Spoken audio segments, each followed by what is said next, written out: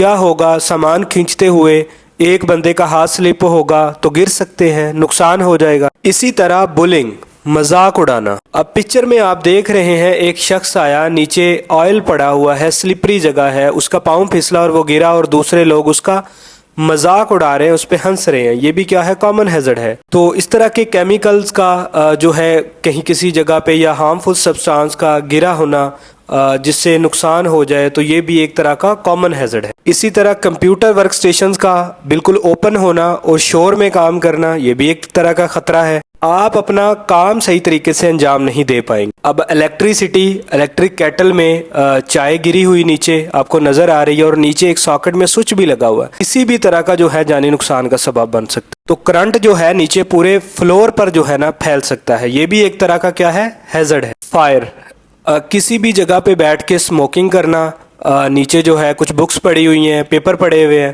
تو ان کو کیا ہے؟ آگ لگ سکتی ہے، تو یہ بھی کیا ہے؟ ایک ہیزرڈ ہے۔ پھر گیٹنگ ان اینڈ آؤٹ، یہ تمام سامان لے کے آنے جانے کا راستہ، تمام ٹھیک طرح سے کام کرنا چاہیے۔ اب دو لوگ آپ پکچر میں دیکھ رہے ہیں، ایک اوپر بیٹھا ہوا ہے، ایک اس کو دھکا لگا رہا ہے، وہ نہیں جانتے کہ وہ اپنے لیے بھی اور دوسروں کے لیے بھی خطرے کا باعث بن سکتے ہیں، ٹھیک ہے؟ یہ بھی ایک کامن ہیزرڈ ہے۔ اس کے بعد ہائٹ کے اوپر وداؤٹ سیفٹی پریکاشنز کام کرنا، وہ گر سکتا ہے، یہ بھی آپ کے لیے ایک حادثے کا سبب بن سکتا ہے۔ ہاؤس کیپنگ، ناقص صفائی ہوگی تو اس سے جو ہے ماحولیاتی آلودگی بھی آ سکتی ہے، جو ماحول ہے وہ بھی آلودہ ہو سکتا ہے۔ اس کے بعد آپ کا انڈسٹری میں اگر جگہ جگہ پہ آئل بکھرا پڑا ہے تو سلپ ہیزرڈ جو ہے وہ بھی بڑھ سکتے ہیں۔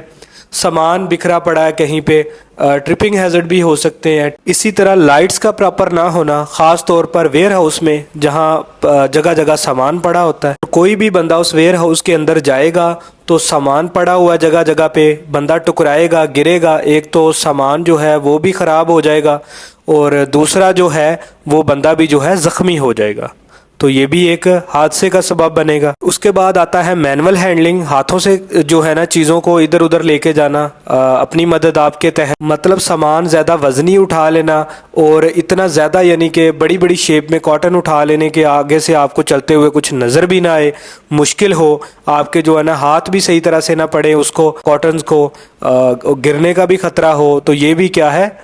ہیزرڈ ہے۔ نوائز، ایک ایسی جگہ جہاں پر بہت زیادہ مشینری ہے اور بہت زیادہ نوائز آ رہی ہے، اس سے کیا ہے زیادہ دیر تک اس کو سننے سے آپ کی قوت سماعت پر اثر پڑے گا، تو وہاں کام کرنے کے لیے آپ کو ایئر پلگ چاہیے، یا اگر بہت زیادہ پاور مشینری چل رہی ہے، زیادہ شور ہے پلانٹ کا، تو آپ کو ایئر مف یوز کرنے پڑیں گے۔ اگر نہیں کرتے تو یہ بھی ایک طرح کا ہیزرڈ ہے۔ سٹریس، ذہنی دباؤ، یہ بھی ایک بڑا ہیزرڈ ہے۔ فار ایگزامپل آپ کی فیملی میں کوئی شخص بیمار ہے، آپ کی والدہ، والد، کوئی بندہ بیمار ہے، آپ کا کوئی بچہ بیمار ہے، تو آپ اس کی وجہ سے سٹریس میں اور آپ کام پہ آ جاتے ہیں، تو کیا ہے سارا دن آپ کا جو دھیان ہے وہ ادھر جائے گا، کام کی طرف دھیان نہیں ہوگا۔ کوئی بھی کام کریں گے، کام پر دھیان نہ ہونے کی وجہ سے پورا فوکس تو گھر کی طرف ہوگا، تو آپ کو جو ہے وہاں پہ کوئی حادثہ ہو سکتا ہے جس سے آپ کو بھی نقصان ہوگا اور وہاں پہ کام کرنے والے آپ کے جو کولیگز ہیں ان کو بھی نقصان ہو سکتا ہے۔ بہت زیادہ ٹمپریچر میں کام کرنا، اس سے ہیٹ سٹروک ہو سکتا ہے، بندہ بے ہوش ہو سکتا ہے،